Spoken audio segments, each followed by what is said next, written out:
Here we go. All right. It's so good to see everybody this evening. We are excited. That's my reminder to record that I probably would have just shut off and not done it. Uh, well, we're expecting a nice little group this evening, and we've already had quite a few people show up, and we are excited to have Dr. Kelly here with us this evening. And I just want to thank everybody who has been supporting Social Workers of Alabama and our training that have been a part of that. We are hoping that you have been able to get the content that you've been looking for. And it seems so because we keep having people coming, and we're doing our best to bring you the best of the best as far as speakers. And and then sometimes we have individuals that want to speak. So we're open for that too. We'll get Dr. Lewis. So, don't hesitate to DM me if you are interested in being a speaker. I know she's got a few booked, but we always have openings available for that if you want to be a speaker for one of our training. Um, and so we're going to go on and get into things. A few housekeeping just quickly. Um, I just rolled out the CEUs for our supervisor training. And so we will also be rolling out CEUs. I ask that you give us at least till the end of the week. And sometimes we're able to get them out sooner, like the next day, but sometimes we do need until Friday. If you do not receive a continuing education unit by Friday, please reach out to us and email us, and we will definitely support you with getting that CEU. Because I know some of us, it's like, hey, this is the one. This is the one I need in order to turn in everything, and it's live. All right. Well, I'm not going to take up any more time because we have a special guest that is ready and prepared to present to you. And we're going to read the bio here. We have today Dr. Nancy Kelly, PhD, joined the University of South Alabama in August of 2023 as a professor and director of the social work program. Following 18 years at the University of Nebraska at Omaha.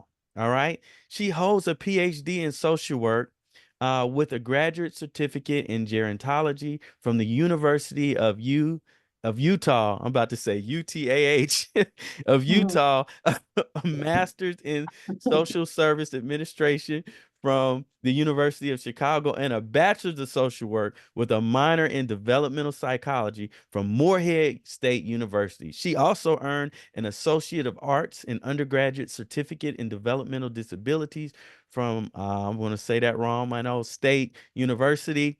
Um, in addition to 23 years in academia, Dr. Kelly's social work career spans the gamut of direct service, management, executive administration, consultancy, and advisory roles in nonprofit and community-based organizations, as well as community practice, primarily focusing on aging and disabilities.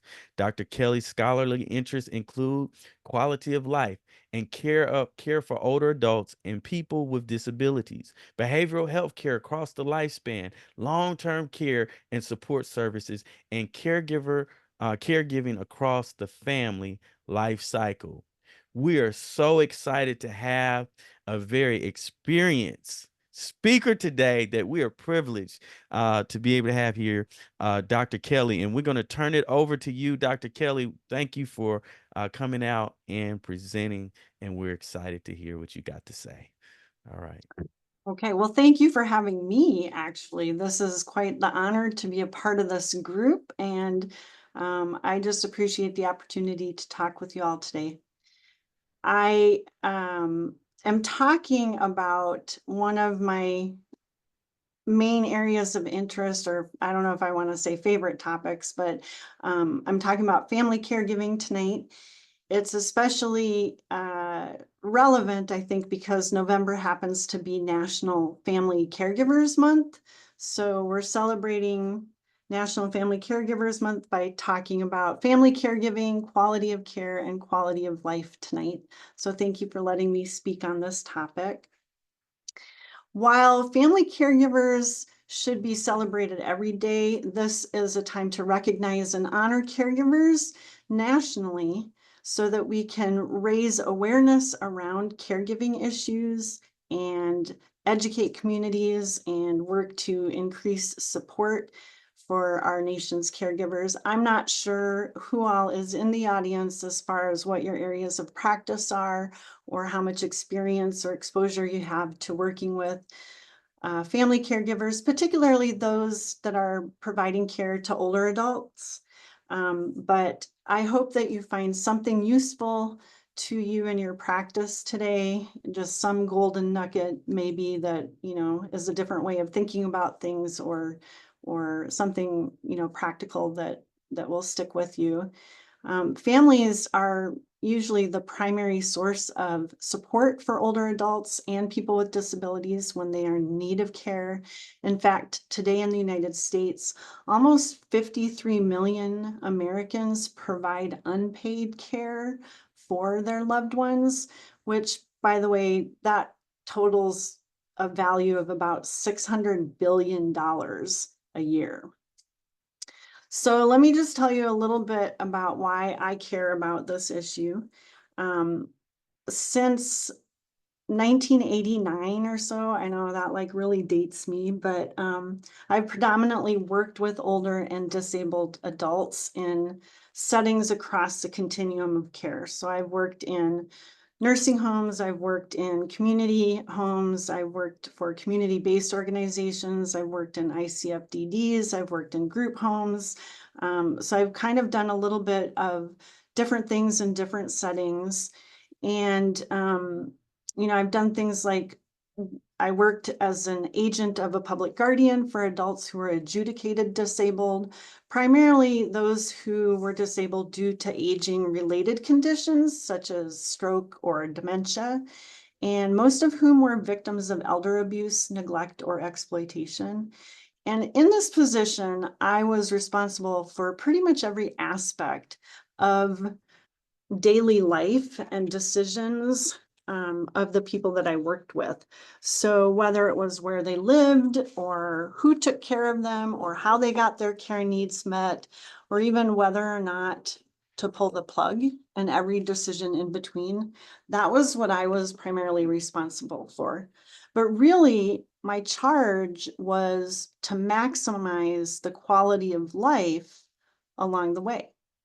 Right. So I worked in a lot of different positions as Choya said, but every position I've really had, every job I've had, whether it's been in group homes or, as the executive director of a nonprofit agency that provided non-medical care to older adults who were homebound, my charge has always been to somehow improve people's quality of life or maximize their well-being in some way, shape, or form.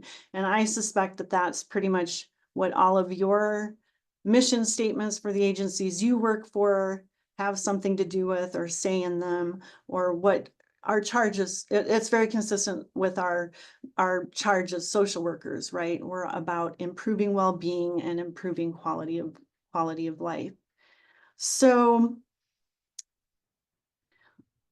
even though now I primarily focus on educating up and coming professionals, right? I'm a social work educator. I really try to focus on instilling in students this notion of improving people's quality of lives and improving their well-being. But it's really hard to do sometimes because that notion of quality of life is pretty subjective and it's kind of hard to define sometimes. If I were to ask any one of you, what constitutes a quality of life for yourself, we'd probably all have something, an answer that's a little bit different than somebody else's, but there might be some commonalities in there. So I want to talk a little bit about that tonight, but more so about the link between caregiving that's done by family members and how it relates to the quality of care provided and how that really impacts people's perceptions of quality of life. So along the way, I might talk a little bit about some things that can help maximize quality of life for older care recipients. The things that might be considered little things that are, um, maybe easily overlooked, but they can make the biggest difference in people's perceptions of quality of life. So that's kind of my hope for the day. I might have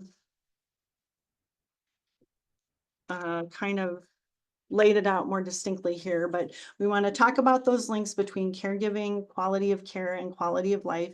I also want to try to explain a little bit more about the significance of the environment and social supports, including living arrangements and caregiving relationships, and how that also kind of ties in with a sense of autonomy and choice.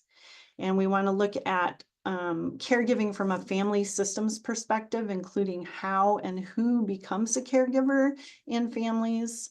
And again, like I said, talk about the little things that make a big difference and what the implications might be as far as policy and practice and research and evaluation goes, in order to support family caregivers and older adult care receivers.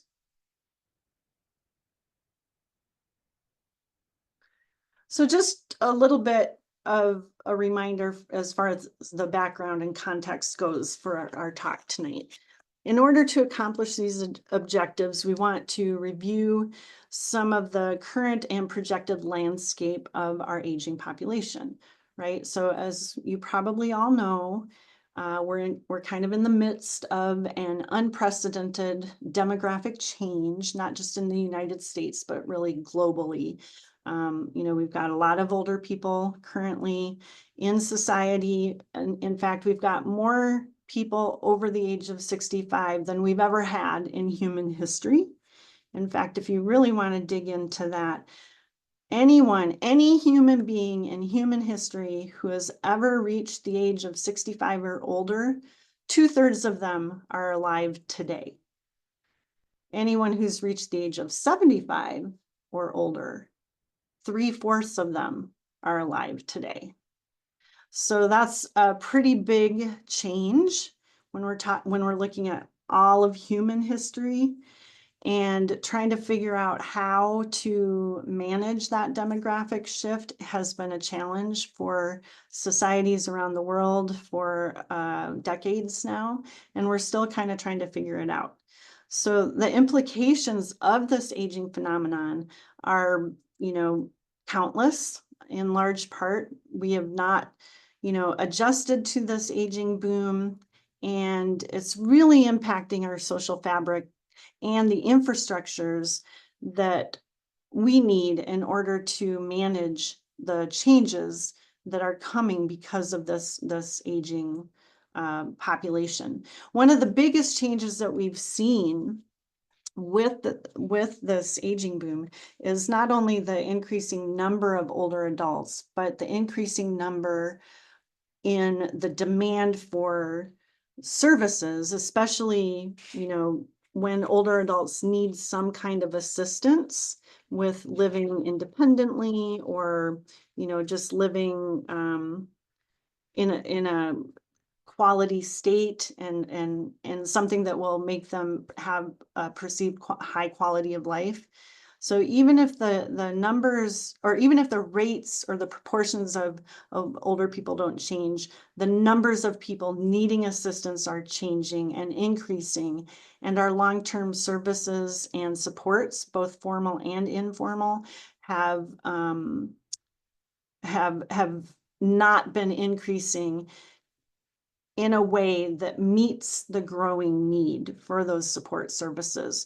So for example, the number of older adults who need long-term care and support services, and this can be community-based or, long-term care like nursing homes or whatever. But they are expected to increase by 30% over the next 15 years. And 83% of people with long-term care needs, both in-home or community, 83% of those do prefer to live in their own homes. And the majority of caregiving is provided by unpaid family members in these home settings. However, there's a decreasing pool of family caregivers that are available to provide primary caregiving to older adults or to their loved ones, because we have lower birth rates that have resulted in smaller families in the United States over the last several decades, which that kind of leads to an increased need in more formal caregiving as well, paid non-relative caregiving. But we have a challenge in that area too, because we have huge shortages in the long-term care industry. So we've really got a gap in where we can get caregiving services from. So families are smaller. There's not enough family members to provide caregiving to the aging boom that we've got. And then we also don't have enough people in the long-term care workforce who are doing this as a paid, paid employment. So we're kind of in a conundrum with that as well. So it's kind of leaving some of our older adults and our family members in a bit of a dilemma as far as being able to afford the care that they need and to have it provided to them in a setting that they would prefer and in a way that they would prefer.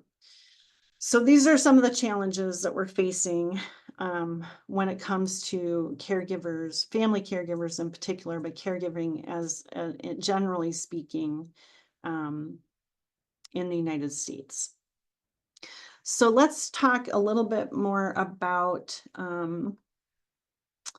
how these different things are connected, talking about quality of life, talking about families and caregiving.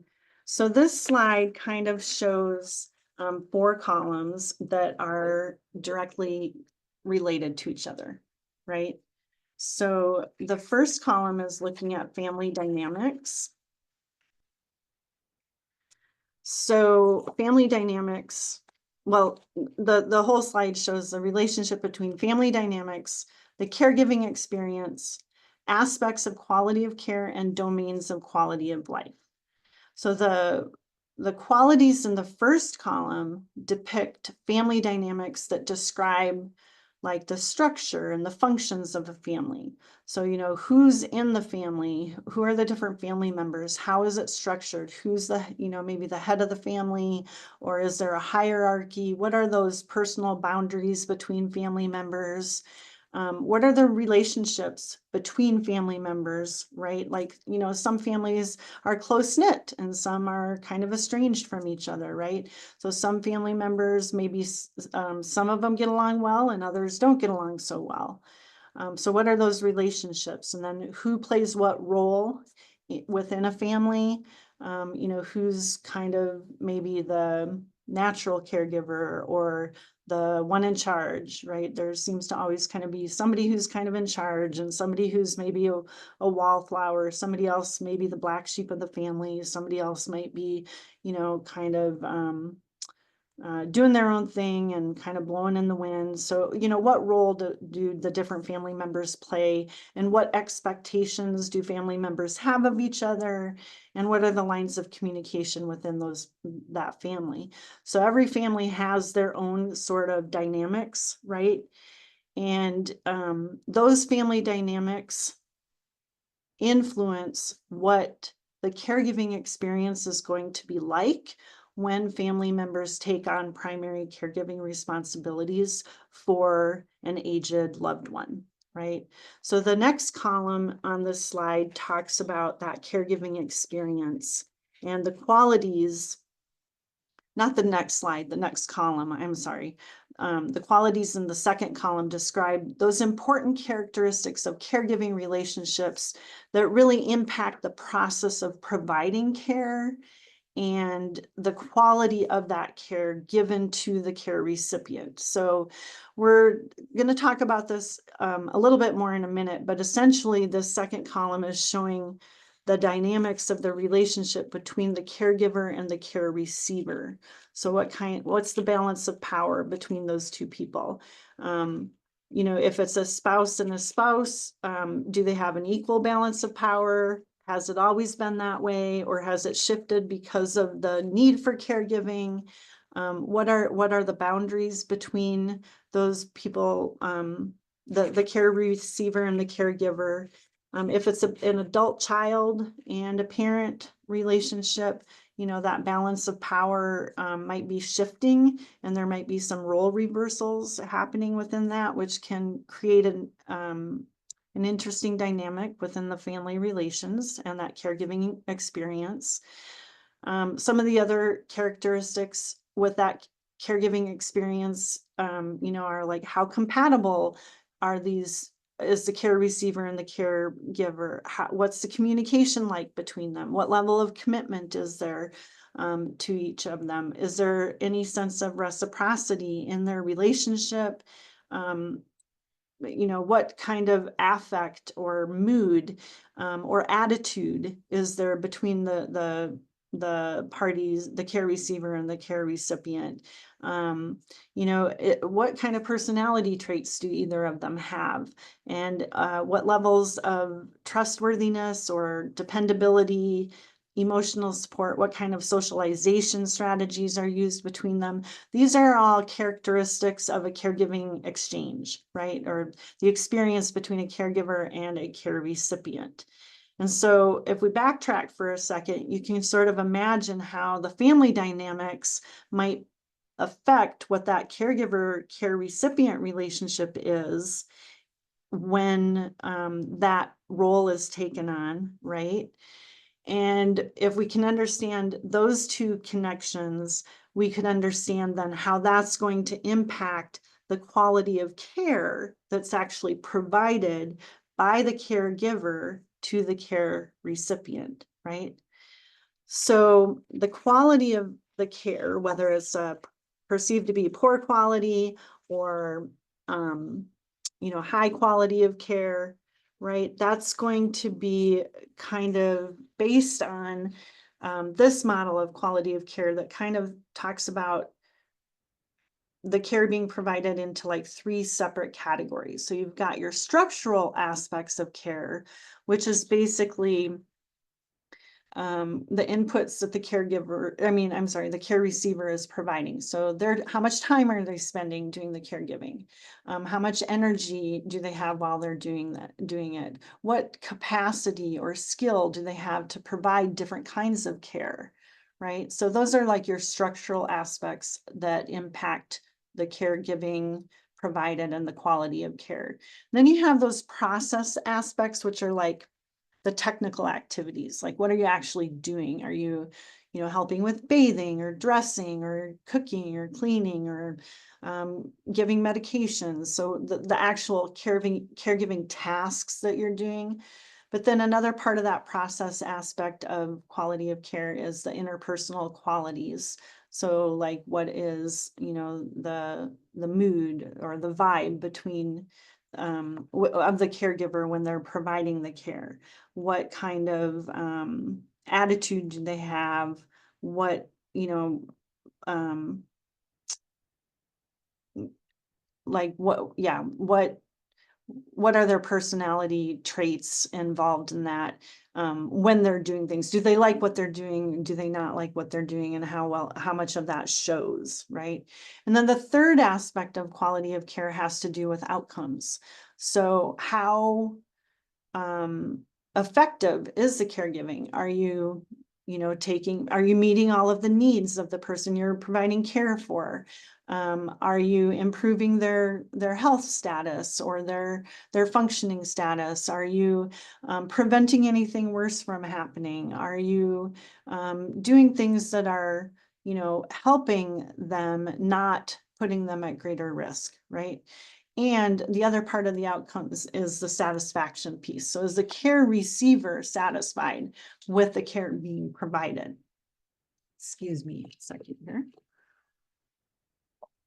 So these are all the different things that can affect quality of care based on, what the caregiver's actually responsible for, what they're doing and how they're doing it, and what the outcome of their care really is. So that's, and it could be that they provide really good care, and it could be that it's maybe not so good. So, and it can be somewhere in between. So again, you have the family dynamics that are impacting the caregiving experience, and that's all impacting the quality of care that's actually being provided. And that leads to the perceptions of quality of life that actually both the caregiver and the care receiver have based on that caregiving experience. So quality of life is ultimately kind of the impact of what you're working towards, right? And so quality of life can be described in a lot of different ways. I think I mentioned that before. One way of thinking about quality of life is when you look in the literature, there's a lot of things have been synthesized and kind of consolidated. And what's on this slide in that last column just talks about like 6 domains of quality of life. So these are just kind of main areas that people consider to be important to how they perceive their quality of life, whether they perceive it to be a good quality of life or a not so good quality of life. It has to do with their social well-being, their physical well-being, their psychological well-being, their environmental well-being, their spiritual well-being, and their cognitive well-being. So another way of kind of looking at this integrated model of quality of life is just in this Venn diagram, I guess. You can see how all of those different domains of well-being are interconnected, right? So they kind of overlap. It's really hard to distinguish between them. That just means that they affect each other. Like you can't really have one area be great and not have it affect another area, or one area be bad and have it not affect another area or domain of a person's quality of life. It's a very subjective and multidimensional concept, and it's really something that is important to assess in people, because this is sort of the impact of whatever outcomes we're hoping to get, whatever goals we might have when we're working with somebody who's receiving care from somebody else. The impact of meeting those goals is really about their quality of life. So the physical well-being domain historically has gotten a lot of attention in the literature, because that has been where most of the research has looked. In fact, they talk about health-related quality of life. And basically that means that they have looked, researchers have looked mostly at biological or physiological statuses of people, and have used that to be pretty much the sole determinant for how people view their quality of life. So that was done for a long time. More recently, in the past couple of decades, we have a lot more research coming out that's saying, you know, physical well-being is important, yes, but really what people care more about is their social well-being and their environmental well-being. Of all these 6 domains of quality of life, the research is suggesting now that it's more important to emphasize social and environmental domains of quality of life if you really want to help improve people's well-being and have the impact of the efforts that you are implementing in order to make a difference. I hope this is making sense. So for social workers, that's kind of like, oh, well, that's what we do as social workers, right? We're not doctors, so we can't, like, you know, prescribe medication, or, you know, we can't fix something physically. Now we can link people to different services and we can assist with some of those kinds of things, but we really focus on that, you know, social and environmental aspect of people's well-being. And so for us, that's not so unique. But for a lot of people in the industry who rely on the literature, most of what they've read about is health-related quality of life. But when we look at the social and environmental piece, that's contrary to what that historical research has really talked about.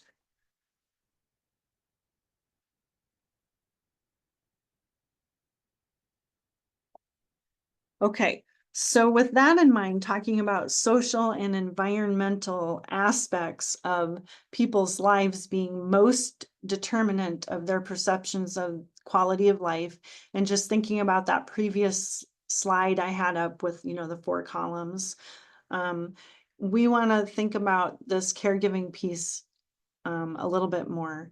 And so I like this quote that I've got on this slide. It's pretty short, so I'm going to just read it for you. This is from some researchers, from 30 plus years ago, who said caregiving does not emerge with a life of its own, but takes place within an historical context. Both the aged relative and the caregiver enter the relationship with a history of interactions, which may either facilitate or impede the caregiving relative in his or her attempts to fulfill caregiving responsibilities. So basically, that is saying that family dynamics are important. It's important to realize that the relationship between family members impacts the caregiving experience, including the kind and quality of care provided, as well as the quality of life for both the caregiver and the care receiver. The caregiver and the care receiver, along with all others close to the person, that dyad, all interact as part of a family system. The feelings and problems that families experience interact and affect one another. So, family systems theory defines a family as a social system in which each member is interconnected with all other family members. We kind of talked about that a minute ago. Each person is seen in relation to the organization and functioning of the system. In other words, individual existence and functioning is viewed within the family context, and relationships between family members make sense only within the context of the network of bonds that constitute those family members, that kind of creates that family and distinguishes it from other families, right? So family constellations vary across culture and time and generations, but these contexts may include values and beliefs and shared experiences, decision-making processes, perceptions of reality, culture, behavioral patterns, structure, lines of communication and authority, expectations, roles, and the like. So these patterns within families exist over a long period of time, right? Whether they're good or bad or healthy or unhealthy, dysfunctional or functional, whatever term you want to use to describe those family patterns, understanding these family dynamics and patterns and how they change over time according to the experiences that come along with changing care needs of a loved one is important for making the best of the situation and maximizing the quality of life for both the care receiver and the caregiver. So there's a growing evidence base in the literature that talks about the quality of family relationships prior to the onset of a loved one needing care predicts the quality of the caregiving experience that follows. So some of the research suggests that when families have been not very intact or not very healthy, those family interactions before the onset of an older relative needing care might lead to more difficult caregiving experiences. There might be more challenges in that caregiver, care receiver dyad. There might be more behavioral issues or emotional distress. And that caregiving relationship or that caregiving exchange might be kind of challenging. And caregivers in those situations often report more challenges. But caregivers who report high satisfaction in their family relationships before they took on a caregiver role often demonstrate significantly less stress or burden within their caregiver duties, maybe less reactivity to some behavioral or physical or memory challenges that their loved one might exhibit. They might have better problem-solving skills and use coping skills in a more effective way, and they might have more effective communication compared to caregivers who reported having lower satisfaction with their family dynamics prior to taking on those caregiver roles. Now, some of that kind of seems intuitive or on the surface anyway, makes sense. If you didn't have good relationships with your family before you started providing care, then maybe that caregiving experience won't be so great. But if you had a really good experience or good family relationships, maybe your family caregiving roles might be more satisfactory for you. But there's more evidence coming out that actually suggests that sometimes people that have kind of a negative family experience or family history of not being so close, maybe they have a history of trauma or loss. There's research that's showing that these families and the caregiving exchanges might actually help build the bonds and the relationships between family members, resulting in the development of stronger relationships, better communication, a higher sense of connectedness and empathy and compassion for family members. And all of that might actually result in a higher level of quality of care.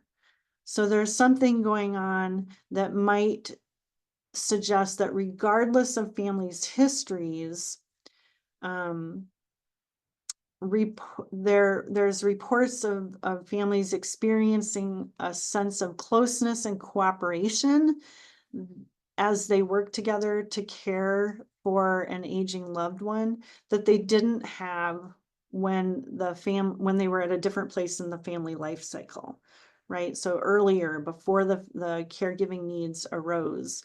And it could be that these shared losses or hurts have actually built up some of those family ties or family bonds between family members. Maybe they've developed a sense of reliance on each other, or even as a sense of reliance like for survival, or maybe they've developed an increased sensitivity or empathy or compassion for different family members and for themselves.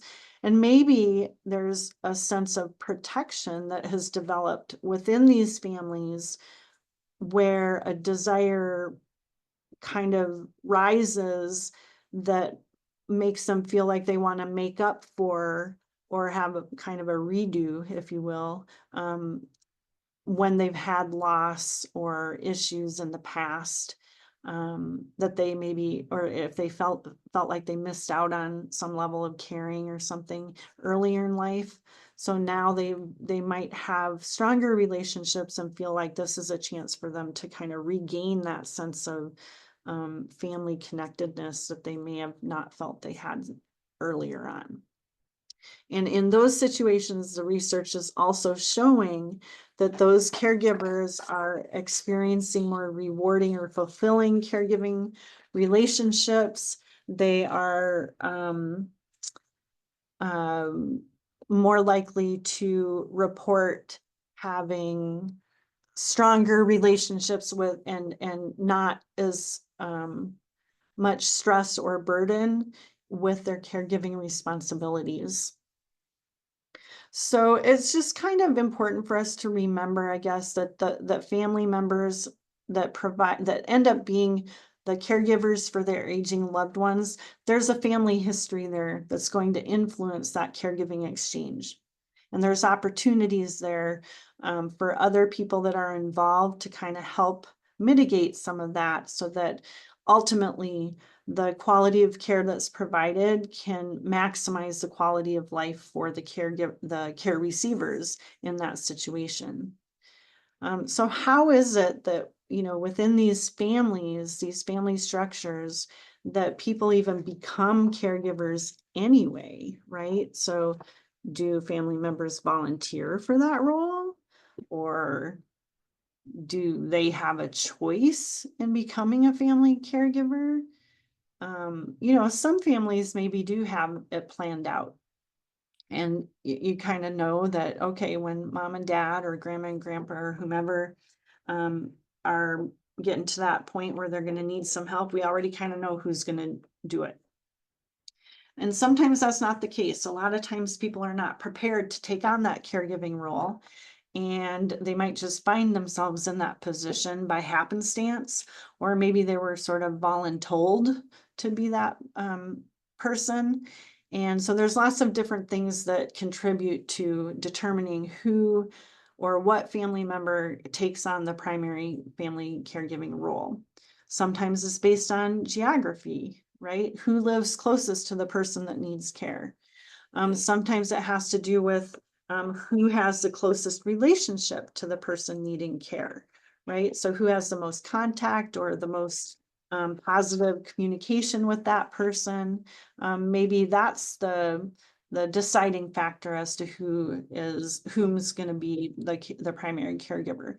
Sometimes it has to do with, family structures and position or even gender. So in the United States, the typical uh, family caregiver for an older adult happens to be like the oldest daughter in the family. Um, so not every family, but the typical caregiver is the oldest daughter in the family, and that person is the one who takes on the primary caregiving for their aging parents and even their spouse's aging parents. Oftentimes it's the daughter or daughter-in-law that is predominantly in those primary caregiving roles. But sometimes, that's not the case. Sometimes it has to do with, somebody in the family who's perceived to have the capacity or the skills to provide caregiving. So I have a sister, for example, who's a nurse. Well, she's retired now, but who was a nurse for a long time. So you would think that in some families, someone like her might be the one to provide care because she would be perceived to have a skill. She did it as a career for her whole life, so she would know how to take care of somebody. Or maybe, you know, the person who's really good at money and managing money might be the one who takes on that primary caregiving role because they're known for having that skill within the family. Or it could be, who's the most available? Like, is there a family member who only works part-time or is maybe, a stay-at-home mom and doesn't have a job outside of the home? Sometimes those are the people that are viewed as the ones who have the most flexibility to offer the primary caregiving. So sometimes that is what determines who it is. But sometimes it's none of the above, and it happens to be the person who happened to be most available the one time that somebody couldn't be the driver to take mom or grandma or whomever to the doctor. And just by virtue of being the escort that day and the transportation provider that day, you are now designated as the primary family caregiver, just by virtue of having been along for the ride that day. So, how a person becomes that family caregiver and thinking about kind of the family structure, going back to that one slide, with the family dynamics, and then how they get into the caregiving role really plays a part in the quality of care provided, right? So maybe hopefully this is kind of starting to come to fruition, how this kind of all pulls together. And then the quality of the care being provided is impacting quality of life, right? At the end of the day. So some of the ways in which we can support family caregivers in their tasks of caregiving and maximize the quality of care they're providing so that we can have optimal quality of life for the receiver, is to help them see some of the things that they can do to sort of supplement the hardcore tasks of caregiving that really are the things that might make the biggest difference in people's lives. So whether it's recognizing birthdays or holidays, like something simple, that's easily taken for granted, as people get busy, and then the care receiver, maybe they even have memory loss or something, they don't even know what day it is. But to have your birthday recognized, or to be reminded that it's a holiday and this is a specially family event, and we're going to do a special family tradition around, however you celebrate those kinds of things, that can make a big difference in a person's perception of their quality of life. It boosts their mood, it reduces their stress, it improves their sense of connectedness to family or to friends or to the community at large, right? So it increases their orientation and maybe their morale. And so other examples on this slide are, introducing pets, or, making pets, and even like it says greenery on the slides, but kind of introducing plants and stuff, giving older people something to care about. I'm not sure if that's coming out the way I mean for it to, but when when they have something to be responsible for, it uplifts their self-esteem and their self-worth, and kind of gives them a sense of, responsibility, and that brings them back to a state in their lives when they had control over some things, and that really gives them a sense of autonomy and a sense of purpose. And so some of those things are important for those areas of their quality of life that have nothing to do with, like, how much pain they're in, or how many medications they're on, or whether they can use the restroom on their own, or whether they can do for themselves, right? But any of these other things on here can also be helpful. Things like aromatherapy or lighting, that in the environment, that can really make a big difference in a person's quality of life. How personalized is their physical space, their surroundings? Are there pictures around? Are there things for them to do to kind of keep them occupied? Is there technology or a way for them to virtually connect? Just any of these kinds of things are things that can really make a big difference on people's perceptions of quality of life, but they're extra to like the hardcore caregiving things, but they don't have to be a burden to add on to. These are just things that can naturally happen during the caregiving exchange, right? So these are just some ideas that we can promote, and the direct correlation that those kinds of activities have on physical and psychological and social impacts that optimize people's quality of life.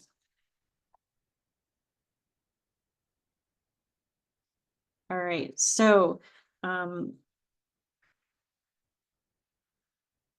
promoting the use of this integrated approach, with the various domains of quality of life, understanding what they are, the social and environmental well-being, the physical well-being, along with psychological well-being, and cognitive and spiritual and cultural domains. That's a good way to conceptualize how to frame quality of life, and to look at the different ways we can impact people's perceptions of quality of life. And and with that, there can be some direct effects on even things like our practice as social workers, but this is also helpful just in our personal lives too, right? Because we're all aging, whether we want to admit it or not. Our parents are aging, our grandparents are aging. And so we have both a personal and a professional reason to care about this issue, and to think about what impacts it has on our practice or on social policy, because it's not just about the people we care about, it's about ourselves too. What is social policy gonna look like when we need caregiving ourselves?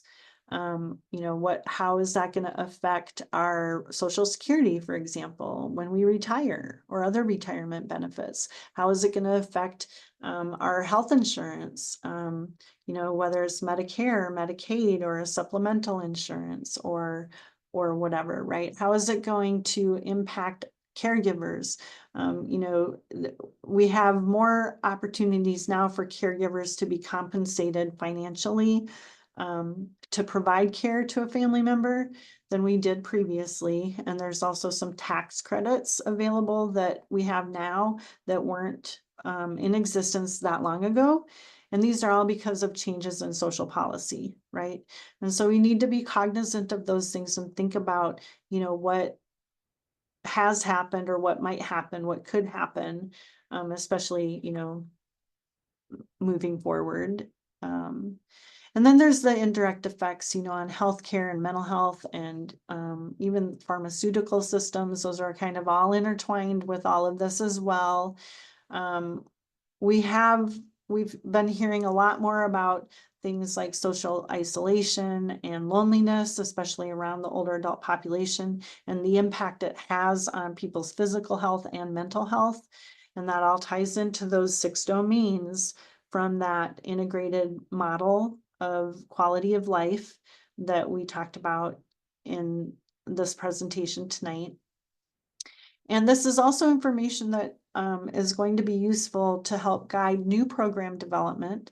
We're still in the midst of this aging world, and we don't have the infrastructure fully built up to handle all of the issues related to an older population. So we can use this information to guide our program development, as well as, service evaluations, what's effective, what's not effective, and research around all of that so we can develop innovative service models and improve existing services that might be useful, even as the demand for long-term support and care services increases. So I hope that tonight we have some takeaways or something from this is helpful for you. We talked about many ways to define and conceptualize quality of life, and to think of it comprehensively, because that's ultimately like our end impact, right? The impact of all of our efforts. Hopefully we can maximize quality of life for older adults who are receiving caregiving, especially from their family members. And we learned that contrary to the literature, environmental and social factors are really more important than physical well-being to perceptions of higher quality of life of older people. This is what is emerging from the research. And we know that family caregiving takes place within an historical family context. And that family context is going to impact the quality of the caregiving exchange, which is going to impact the quality of care being provided to the older loved one. And we also want to just remember that sometimes it's the little things that make a big difference in the lives of older care recipients, and those little things that make that big difference can really impact an older person's perception of their quality of life. So, all right, so that's all I have for you tonight. I hope that made some sense, and you have at least one thing that you can maybe take away as you move forward with your night. But I think we have time for a couple questions if anybody has any. I don't know how this works.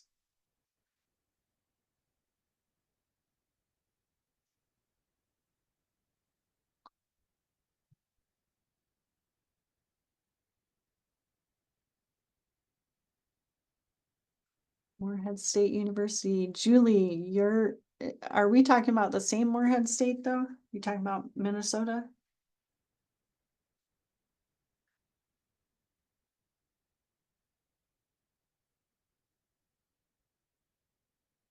Hello? Is anybody still there?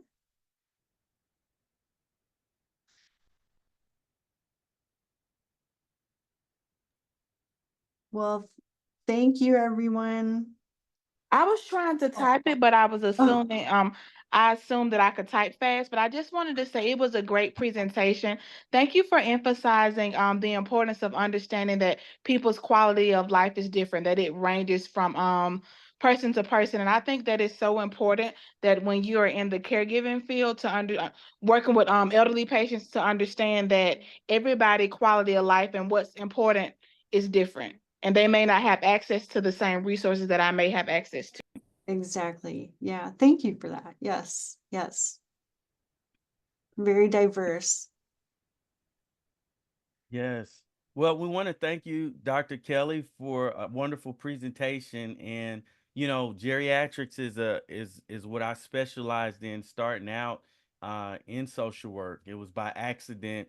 I just did an interview, and they were like, "Yeah, well, what makes you want to work with seniors?" And I was like, "Oh Lord."